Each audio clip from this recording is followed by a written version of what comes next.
So the question always gets asked, I always get asked this question, and it's common in the comments as well, is aren't they notoriously unreliable? Don't they blow up and the engines go bang and they cost people loads of money?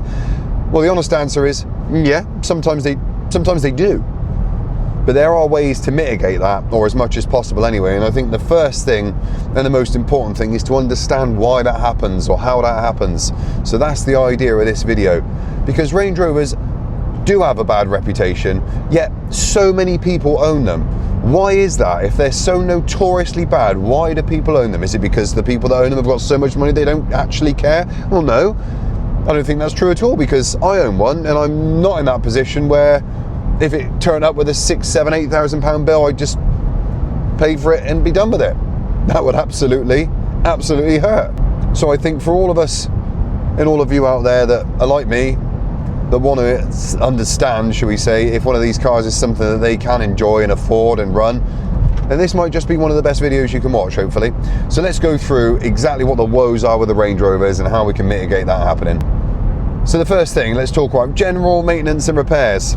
If you are transitioning from a Ford Focus, you will feel a sting. There is absolutely no doubt about it. If you're in a Range Rover already and transitioning to another one, then you already understand.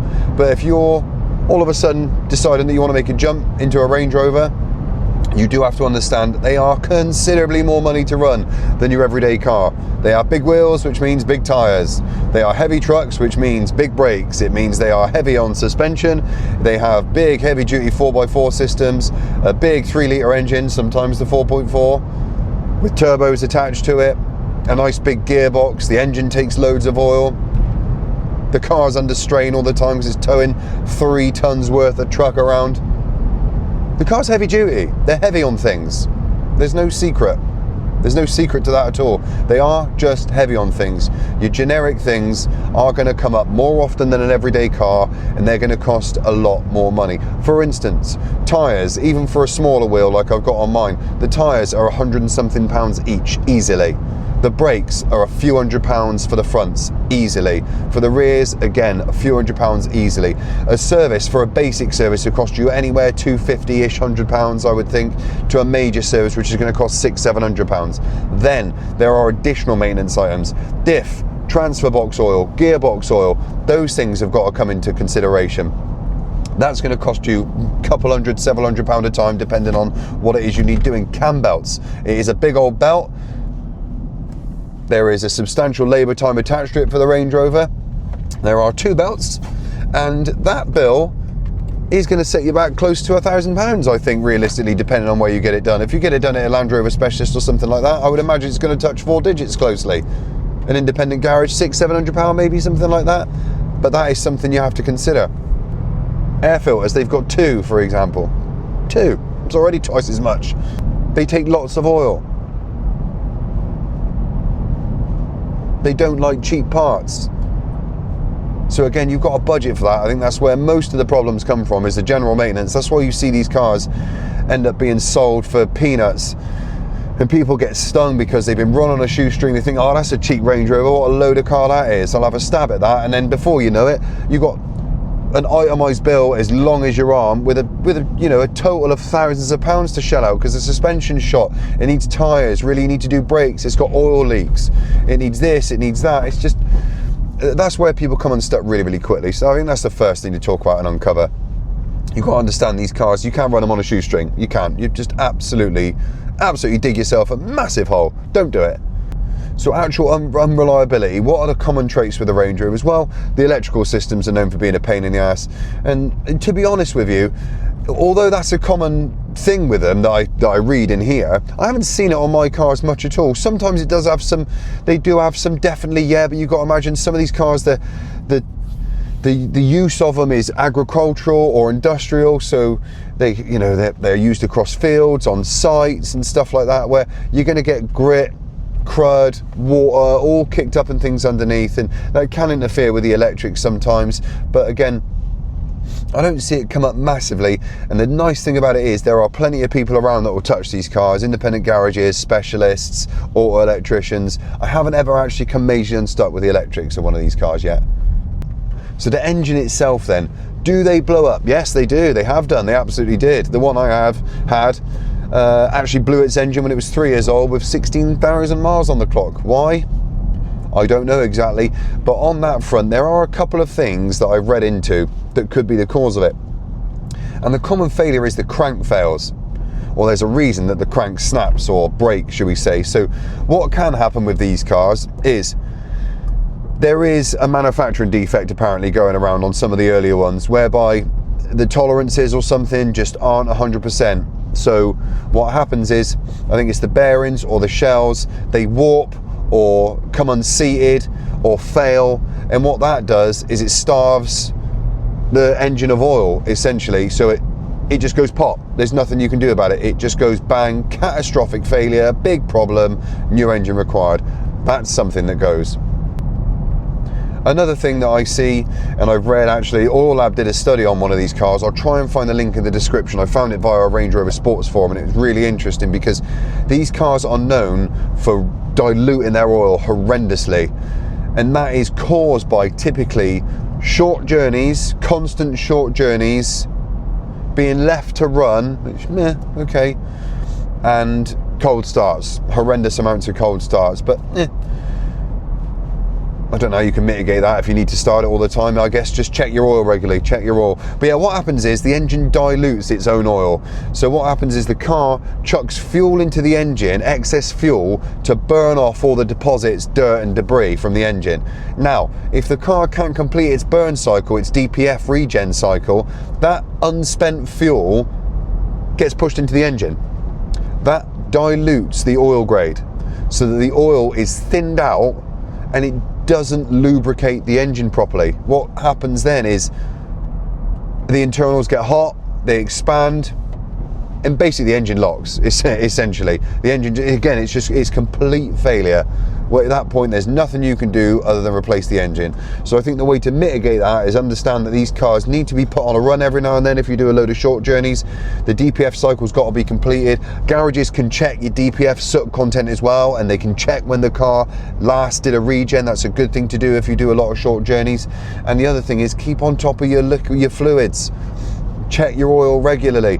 We are so lazy now, I must say, as a society, whereby we think the car's just going to tell us when it's upset. I hear it all the time. Well, the car didn't tell me, no light came on. I said, well, what are actually you doing to help mitigate these issues? It's a car, it's a mechanical beast. It has lots and lots of moving components. It runs at very high temperatures, lots of compression. You've got to do your checks. You've got to do your checks. And so I would absolutely sincerely suggest that the best way to mitigate that is check your levels and make sure you carry out regular maintenance. The infamous engine light that appears on the Range Rover. Now that does appear on Land Rover products, JLR products, any car really, but it is common on JLR vehicles, Land Rovers. Let's just focus on Land Rovers. The light does appear, and it does not mean one singular thing at all, actually. It could mean a multitude of things. That horrible little light, when it comes up, scares people, and I understand it because it's quite an intimidating thing to see. And the only way to put that right is to pop into a garage. But you've got to go to a garage that understands these cars is probably the best thing to do, because what I've learned over the years is that little light, it might tell you something on the diagnostic machine, but it might actually not be that. It might be something causing that, because remember that usually the diagnostic machines pick up readings from sensors. What they can't do is tell you why the sensor's not unhappy necessarily. So if it's something like a mass airflow sensor, for example, the diagnostic machine will tell you the MAF is not happy, the mass airflow sensor is not happy. But it doesn't mean that that sensor's at fault. It might mean that there's an air leak somewhere, or a blockage somewhere. It could mean anything. So it's a good idea to get these cars into somebody who knows what they're doing so they can diagnose the car properly. Because typically that engine light is related to one of the overly complex emission systems that these cars inherit nowadays. It could be anything. MAF sensor, MAP sensor, EGRs are really common, EGR coolers, DPF. It could be anything, and anything associated with that as well. The pipe, some of the pipe work that these cars have on them, whereby air gets recirculated from certain parts of the vehicle to the other that feeds into a sensor or a gizmo. Some of those pipes are, the flow hole is so narrow, it's unbelievable. They clog for an absolute pastime. It is no wonder with the overly complicated emissions crap that's on these cars nowadays that problems are caused. And the best way to mitigate it is to get these cars on a long run. Again, like I said, they do like to get up to temperature, they do like to complete their regen cycles, they need to get all the soot and crap thrown out. So it is a good, like, that's the best way I think you can do it. If you do a lot of short journeys, it is going to cause problems with those emission systems, definitely. But yeah, the little devil light, the orange engine light that comes on, could be related to one of a dozen things. But it's a really good idea to get these cars in with someone who knows them intimately, because otherwise you can just end up throwing money at them. And I think that's what gives them a bad rep. It pisses people off because they say, oh, I've done DPF, I've done EGR, I've done MAF sensor, I've done this, I've done that. And you end up blaming the car for being a piece of shit and costing you a load of money, where in actual fact it was probably because wherever you took the car didn't intimately understand where that fault could have been caused. They're just going off the diagnostic machine, which I get, that's what they're for, which I get to a degree. But again, if they don't intimately understand these cars, the root cause is never actually uncovered. You end up throwing all this money at them, hating the garage, hating the car, and sometimes it could be the simplest little thing. We had it on a Velar at work. It threw up loads of codes to do with throttle body, EGR, all this sort of crap. And the reason it threw the codes up is because the throttle body wasn't being given the right pressures, I think. The EGR wasn't being given the right flow rate. So if you didn't know what you were doing, you'd be throwing throttle bodies at it, EGRs at it. It's thousands and thousands of pounds. What it was a recirc pipe. A recirc pipe was absolutely clogged to the nines. One of these narrow little hard pipes. Like I say, the through hole for it, the flow hole, is no bigger in diameter than a pen nib, for example. It was ridiculous. That might be a bit small, might be over exaggerating that. But the point is that pipe was blocked, which wasn't feeding these sensors the right data because it wasn't giving the components the right amount of flow. Blow the hard pipe out with an airline, half hour's work and a bit of air pressure, pipes blown through, reattached to the car, codes are gone. 100 odd pounds maybe for labour and stuff like that. Worst case, a couple few £100 if you had to actually replace the pipe.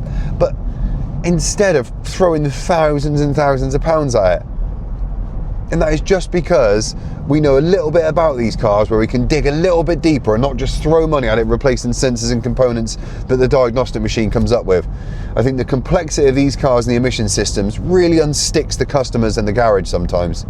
So it's a good idea to attach yourself to a garage that knows these cars a little bit more intimately than the basics. And the rest of the problems with these cars, really, once you get aside from the oil dilution that causes the major problems, the emissions crap system that causes a load of problems, then really secondary to those things, it is just general and random stuff. So yes, cars can just have random problems, but I wouldn't say there's any more like inherent faults with the Range Rovers that I've got to talk to you about. It's just random stuff. Like, some people have issues with the suspension, I never have. Some people have issues with the electrical system, I never have.